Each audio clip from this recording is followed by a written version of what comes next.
Hello दोस्तों, आपका स्वागत है आपका अपना चैनल स्टडी विद अरविंद में। आज हम इस वीडियो में बात करेंगे जो रेलवे प्लेटफॉर्म का रुक्मणी प्रकाशन का 2500 क्वेश्चंस का जो साइंस का सेट आया हुआ है, उसमें से आज देखेंगे सेट नंबर हम 14 देखेंगे, जो 4/10/2018 को फर्स्ट शिफ्ट में पूछा गया है। इसमें जितना भी क्वेश्चन है सारा ओरिजिनल क्वेश्चन है।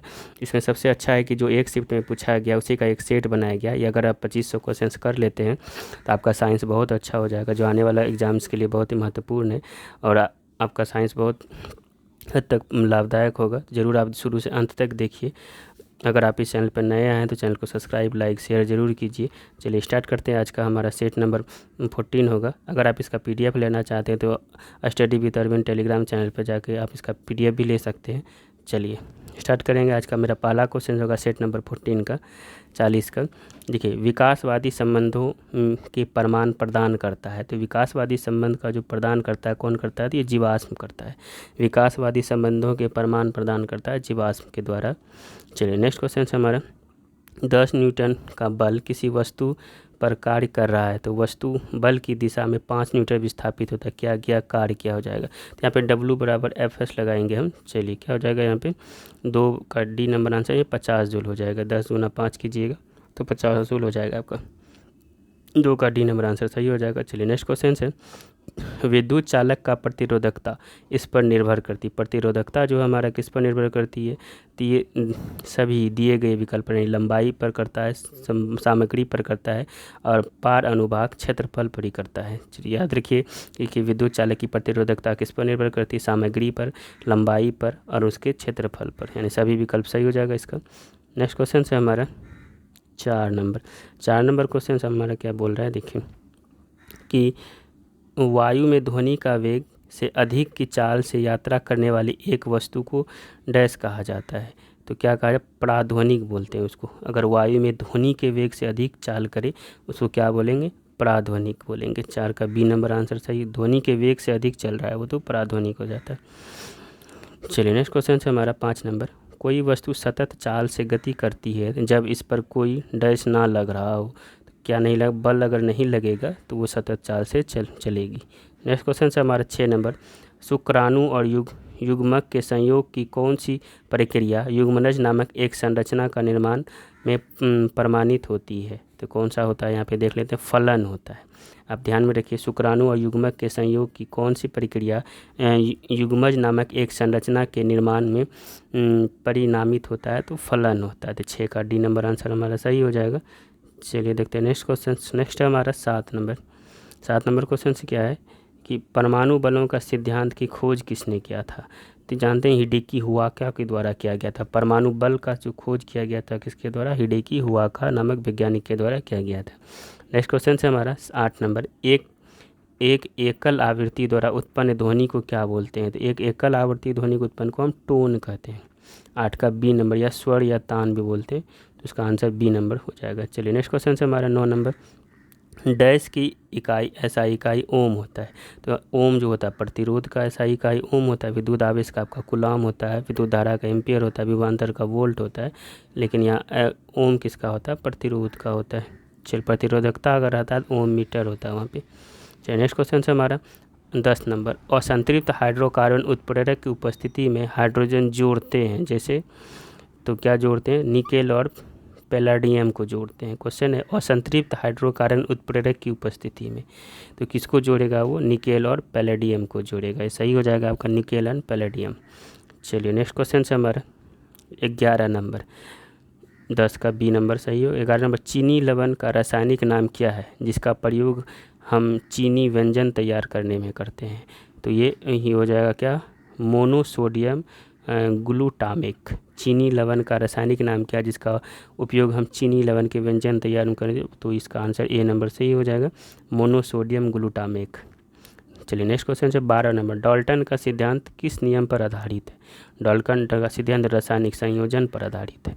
डाल्टन का सिद्धांत किस नियम पर आधारित है? तो रासायनिक संयोजन हो जाएगा। 12 नंबर का C नंबर आंसर सही हो जाएगा। चलिए देखते हैं नेक्स्ट क्वेश्चन। नेक्स्ट है हमारा 13 नंबर कि मेंडलीव की आवर्त सारणी में डैश तालिका निकेल से पहले देखी गई है। तो यहाँ पे कोबाल्ट को रखा गया निकेल से पहले, तो फेरस कोबाल्ट निकेल रखा गया इस तरह से। तो आप ध्यान में रखिए 13 का सी नंबर आंसर सही हो जाएगा। मेंडलीव के आवर्त सारणी में तालिका डैश निकेल से पहले दिखाई देता है, तो कोबाल्ट दिखाई देता है। चलिए नेक्स्ट क्वेश्चन से हमारा 14 नंबर, निम्नलिखित में से कौन सी अक्रिय गैस को आवर्त 5 में रखा गया है? तो 14 का जो है डी नंबर आंसर हो जाएगा, जेनॉन को रखा गया है, यानी हीलियम, नियॉन, आर्गन, क्रिप्टम, जेनॉन, तब रेडॉन होता है, 6 होता है, तो 5वां कौन हो जाएगा? जेनॉन हो जाएगा। 14 का हमारा डी नंबर आंसर सही हो जाएगा। चलिए देखते हैं नेक्स्ट क्वेश्चन। नेक्स्ट हमारा 15 नंबर क्वेश्चन क्या बोल रहा है कि न्यूटन मीटर स्क्वायर किसकी एक एसआई इकाई? तो न्यूटन मीटर स्क्वायर जो है हमारा दाब का एसआई इकाई है। दाब का पास्कल भी होता है, न्यूटन मीटर स्क्वायर भी होता है, आप दोनों याद रखिए। न्यूटन पर मीटर स्क्वायर जो है आपका किसका एसआई इकाई होता है? दाब का। क्वेश्चन है फेरस सल्फेट क्रिस्टल का रासायनिक सूत्र क्या होता है? तो फेरस सल्फेट का रासायनिक FeSO4 × 7H2 होता है, तो 16 का डी नंबर आंसर आपका सही हो जाएगा। फेरस सल्फेट का रासायनिक सूत्र क्या होता है? FeSO4 × 7H2। चलिए नेक्स्ट क्वेश्चन देखते हैं 17 नंबर, एक कार 5 सेकेंड में 18 किलोमीटर पर आवर से 36 किलोमीटर आवर तक से मान रूप में बढ़ता जाता है, तो कार का त्वरण निकालना है। तो आप इसको माइनस करके मल्टीप्लाई कर दीजिए, आपका निकल जाएगा। 17 का क्या हो जाएगा? सी नंबर, यानी 1 मीटर पर सेकेंड हो जाएगा। आप इसको ज़रूर बनाइए, नॉमरिकल से ही। चलिए नेक्स्ट क्वेश्चन देखते हैं 18 नंबर क्वेश्चन क्या हो जाएगा? वह विकल्प चुने जो संवहनीय तंत्र के संदर्भ में सत्य नहीं है। तो इसमें से सत्य कौन है? पहले सत्य देख लीजिए कि मानव आरबीसी जीवन काल 115, ये सही है। ये शरीर के वजन का 7 से 8% है, ये भी सही है, संवहनीय तंत्र। रक्त को सामान्य जीवन धारा कहा जाता है, ये भी आपका सही है। तो देखिए इसमें से सही कौन है? तो ये डी नंबर जो है, रक्त कम दबाव पर उनमें झटके से और तेज़ी से बहता है, ये आपका गलत है, यही आपका आ जाएगा डी नंबर। नेक्स्ट क्वेश्चन है 19 नंबर, निम्न में से कौन सा कथन सत्य है? इसमें से आपको सही चुनना है। तो 19 का देखिए कौन सा सत्य होगा, यानी कि देखिए CO2 ठोस शुष्क बर्फ के रूप में जाना जाता है, ये सही है। CO2 गैस चूने जल को दुधिया कर देता है, ये भी आपका सही है। CaCO3 को अकेले गर्म करने पर CO2 गैस निकलती है, तो ये जो है आपका ये भी सत्य है। CaCO3 को अगर अकेले गर्म करेंगे क्या निकलेगा? CO2 गैस निकलेगा। और CO2 गैस चूने के जल को दुधिया कर देता है, शुष्क बर्फ भी, तो है ये है। इसका आंसर हो जाएगा आपका डी नंबर, यानी सब सत्य है इसका 19 का। चलिए देखते हैं नेक्स्ट क्वेश्चन। नेक्स्ट है हमारा 20 नंबर नॉमरिकल्स, आप इसको जरूर वीडियो को पॉज करके बनाइए। तो इसका आंसर देख लेते हैं। 20 kg के एक वस्तु भूमि से एक निश्चित ऊंचाई पर रखा गया है। यदि वस्तु की स्थितिज ऊर्जा 60 जूल है तो भूमि के संदर्भ में ऊंचाई ज्ञात कीजिए। तो स्थितिज ऊर्जा बटा mgh लगाइएगा, तो इसका आपको बन जाएगा। तो इसका आंसर क्या आ जाएगा? आपका 5 मीटर आ जाएगा। इसको आप ज़रूर बनाइए mgh लगा के। चलिए नेक्स्ट क्वेश्चन है आपका 21 नंबर, किस प्रक्रिया के द्वारा कोई ठोस गैस में परिवर्तित नहीं होता है? किस प्रक्रिया द्वारा कोई ठोस गैस में परिवर्तित नहीं होता है? तो ऊर्ध्वपातन द्वारा जो है नहीं होता है। क्वेश्चन है किस प्रक्रिया द्वारा कोई ठोस गैस में परिवर्तित होता है तो सही है, ये सब्लिमेशन के द्वारा, ऊर्ध्वपातन द्वारा होता है, ठीक है। ये जैसे हो गया कपूर, हो गया आपका नेफ्थलीन, हो गया, ये सब ऊर्ध्वपातित पदार्थ है। तो नेक्स्ट क्वेश्चन है 22 नंबर, एरियोलर उत्तक अंगों के डैश स्थान भरता है और डैश अंगों को सहारा देता है, उत्तक की मरम्मत करता है। तो क्या हो जाएगा इसका 22 का? देखिए ए अंदर के और आंतरिक, जो एरियोलर उत्तक होता है वो अंदर का स्थान भरता है और आंतरिक अंगों को सहारा देता है, इसका ए नंबर आंसर सही हो जाएगा। चलिए नेक्स्ट क्वेश्चन है हमारा 23 नंबर क्वेश्चन क्या बोल रहे हैं कि देखिए निम्नलिखित में से कौन सा अवक्षेपण अभिक्रिया है? तो अवक्षेपण अभिक्रिया जो है आपका कौन सा, इसमें देखिए बी नंबर जो है, sodium sulphate plus barium sulphate मिलके क्या बनेगा?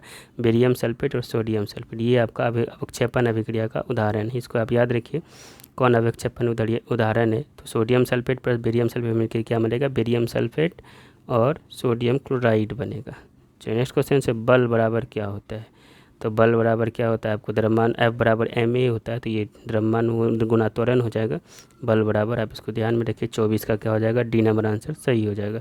नेक्स्ट क्वेश्चन है हमारा 25 नंबर क्वेश्चन क्या बोल रहा है? डैश समूह के पौधे को सामान्यतः शैवाल कहा जाता है। तो शैवाल हम किसको बोलते हैं? थैलोफाइटा समूह के शैवाल कहते हैं। चलिए नेक्स्ट क्वेश्चन है हमारा, और ये सबसे बड़ा समूह है थैलोफाइटा वनस्पति जगत का। नेक्स्ट है हमारा 26 नंबर क्वेश्चन क्या बोला? इथेनॉल के एक अणु में कितने हाइड्रोजन परमाणु होते हैं? इथेनॉल का जो एक अणु में कितना हाइड्रोजन परमाणु होता है? तो 6 गो होता है।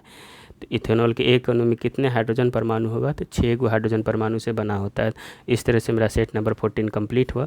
अगर आप इस चैनल पर नए हैं तो चैनल को सब्सक्राइब, लाइक, शेयर ज़रूर कीजिए। चलिए मिलते हैं नेक्स्ट सेट में। Thank you.